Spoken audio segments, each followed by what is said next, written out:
السلام علیکم، میں ہوں سمیع ابراہیم اور آپ دیکھ رہے ہیں ہمارا یوٹیوب چینل۔ آج 29 جولائی ہے، جمعرات، سن 2021۔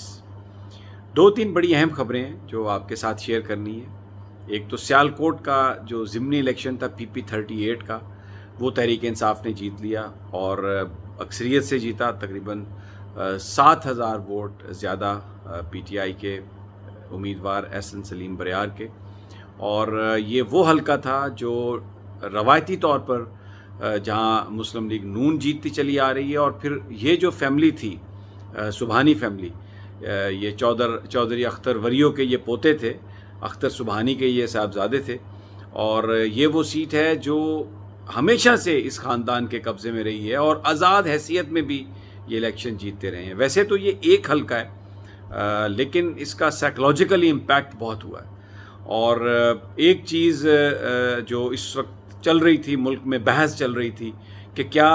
پاکستان جس سمت میں جا رہا ہے وہ صحیح سمت ہے۔ اپوزیشن خاص طور پر مسلم لیگ نون یہ کہہ رہی تھی، دعوے کر رہی تھی کہ گزشتہ 6-7 ضمنی انتخابات پنجاب میں انہوں نے جیتے ہیں، اور ایک یہ متھ تھی کہ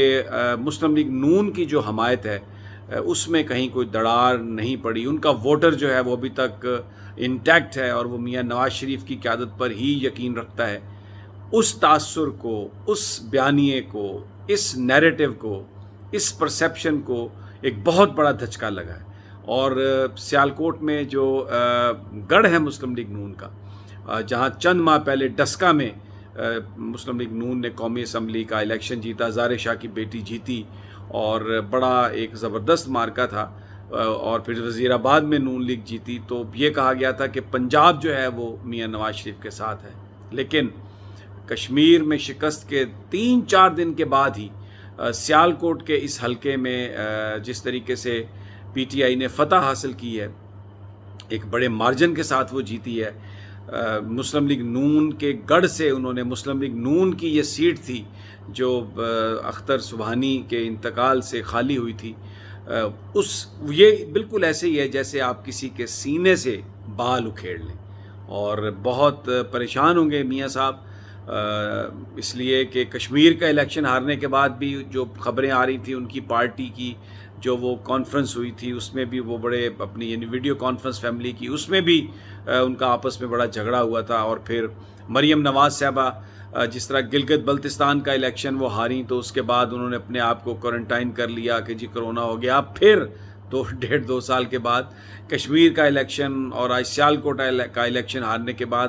انہوں نے کہا ہے کہ وہ کوارنٹائن کر رہی ہیں اور انہیں کرونا ہوا ہے۔ اگر واقعی کرونا انہیں ہوا ہے تو اللہ تعالیٰ انہیں صحت دے، لیکن بہت سارے لوگوں کا یہ خیال ہے کہ یہ شاید وہ پبلک کو فیس نہیں کرنا چاہتی، میڈیا کو فیس نہیں کرنا چاہتی، اس لیے انہوں نے اپنے آپ کو کوارنٹائن کر لیا، اپنے آپ کو علیحدگی میں ڈال دیا۔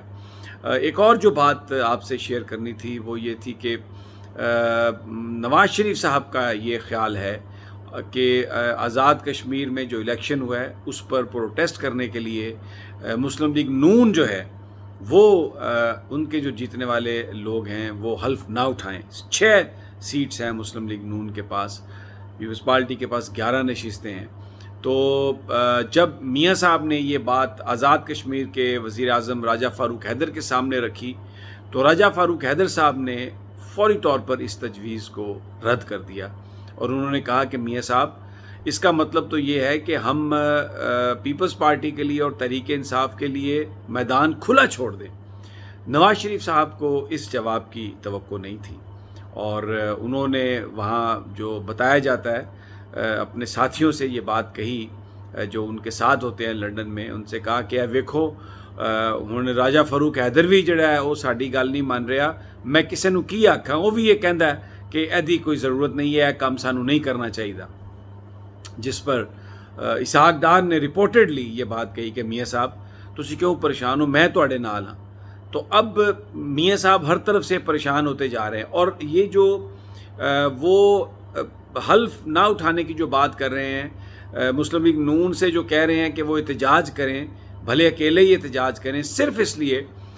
کہ انہیں یہ بتایا گیا کہ انٹرنیشنل میڈیا اس بات کو اٹھائے گا،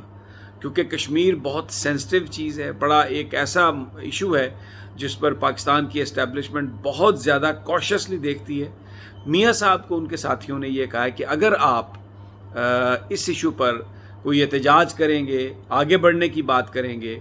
اور سڑکوں پر نکلیں گے، ڈیمونسٹریشن کریں گے، اور اگر آپ کے لوگ حلف نہیں اٹھائیں گے وہاں پہ، تو ایک انٹرنیشنل خبر بنے گی اور پاکستان کی اسٹیبلشمنٹ بہت پریشان ہوگی۔ وہ یہ نہیں چاہتی کہ کشمیر کے مسئلے پر کوئی بات ہو، اس کو کوئی ایسا کام ہو جس سے بھارت جو ہے وہ کوئی معمولی سا بھی اس کو ایج ملے، تو اس لیے وہ بلیک میل ہو کر آپ سے بات کرنے کے لیے تیار ہو جائے گی۔ تو میاں صاحب اب اسٹیبلشمنٹ کو بلیک میل کرنے کے لیے یہ سب کچھ کرنا چاہ رہے ہیں۔ اور میں نے جو پروگرام کے اپنے اس ویڈیو لاگ کے آغاز میں آپ سے کہا کہ بیسیکلی میاں صاحب کی جو کشمیر میں شکست ہوئی ہے ان کی جماعت کی، اور پھر جو سیالکوٹ کے ضمنی انتخاب میں جو شکست ہوئی ہے، اس کی بنیادی وجہ یہ ہے کہ اب پاکستان کے لوگ اس بات پر یقین کرنے لگے ہیں کہ میاں صاحب جو ہیں وہ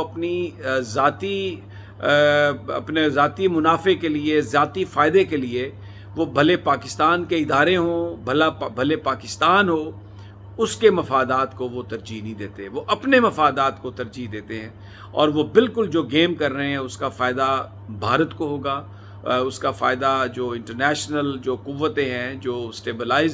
ڈی اسٹیبلائز کرنا چاہتی ہیں پاکستان کو، ان کا ہوگا۔ تو بڑی ایک عجیب اس وقت صورتحال ہے۔ لوگوں نے یہ ریئلائز کیا ہے، تو اس کے بعد سیالکوٹ میں آپ دیکھیں کہ وہ حلقہ جہاں چند ماہ پہلے اس کے نیبرنگ کانسٹیچوئنسی میں تحریک انصاف کو شکست ہوئی، اب ایک ایسی نشست تحریک انصاف نے جیتی ہے جو بڑی اسٹرانگلی، جس پر مسلم لیگ نون کا غلبہ تھا، اور ایک بڑا سیاسی خاندان تھا جس کو آج چودھری احسن سلیم بریار نے شکست دی ہے، جو چودھری محمد سلیم بریار کے صاحبزادے ہیں، ایک بڑے مناسب اور ایک بڑے ملنسار بزنس مین ہیں، اور ان کے بھائی جو ہیں کیسر بریار، وہ سیالکوٹ چیمبر آف کامرس کے پریزیڈنٹ ہیں۔ سلیم بریار صاحب ٹیلن میڈیا کو بھی ڈیل کرتے ہیں، سپورٹس گڈز میں ان کا کام ہے، اور بڑا وسیع کاروبار ہے، اور ان کو جو سیالکوٹ کی ایئر لائن ہے اس کو بنانے میں بھی ان کا ایک بڑا ہاتھ ہے، اور گجرات کے چودھری صاحبان سے ان کے بڑے تعلقات ہیں، اور وہ اس سے پہلے مسلم لیگ کاف کے ٹکٹ پر صوبائی اسمبلی کے ممبر بھی سلیم بریار صاحب منتخب ہو چکے ہیں۔ تو ایک بڑی زبردست جو ہے وہ فتح آئی ہے تحریک انصاف کے حصے میں۔ اور دوسری جانب جو امپورٹنٹ ڈیولپمنٹ ہے، جو تحریک انصاف کے اندر جو معاملات ہیں، نذیر چوہان کو جو ایم پی اے ہیں تحریک انصاف کے، ان کو گرفتار کیا گیا ضمانت کے بعد۔ جب ان کو رہا کیا گیا تھا تو ایف آئی اے نے دوبارہ گرفتار کیا، اس پر احتجاج بھی متوقع ہے۔ اور یہ معاملہ جو ہے جہانگیر ترین صاحب نے آج پیر پگاڑا کے ساتھ بھی گفتگو میں اس کا ذکر کیا۔ تو ایک سیاسی ایک جگہ پر، ایک سائڈ پر تو تحریک انصاف جیت رہی ہے اور اس کے دشمن جو ہیں وہ پسپا ہو رہے ہیں، لیکن دوسری جانب کچھ لوگ ایسے ہیں تحریک انصاف میں عمران خان صاحب کے ارد گرد، جن کی پالیسیز کا فائدہ عمران خان کو تو نہیں ہو رہا، تحریک انصاف کو نہیں ہو رہا، لیکن ان انڈیویجولز کو ڈیفینیٹلی اس کا وہ فیصلہ اس کا فائدہ ہو رہا ہے۔ بہرحال اب دیکھتے ہیں، جو ان کا پروڈکشن آرڈر ہو گیا ہے چوہان صاحب کا، اور صوبائی اسمبلی میں کل وہ آئیں گے، اب وہ کیا تقریر کرتے ہیں، کس طرح کا احتجاج ہوتا ہے، اور کیا یہ کوئی بڑا سیریس کنفرنٹریشن دوبارہ شروع ہوگی، کیا تحریک انصاف کے اندر اس میں کوئی بات ہوگی، یا کچھ لوگ اس کو معاملات کو سلجھانے کی کوشش کریں گے۔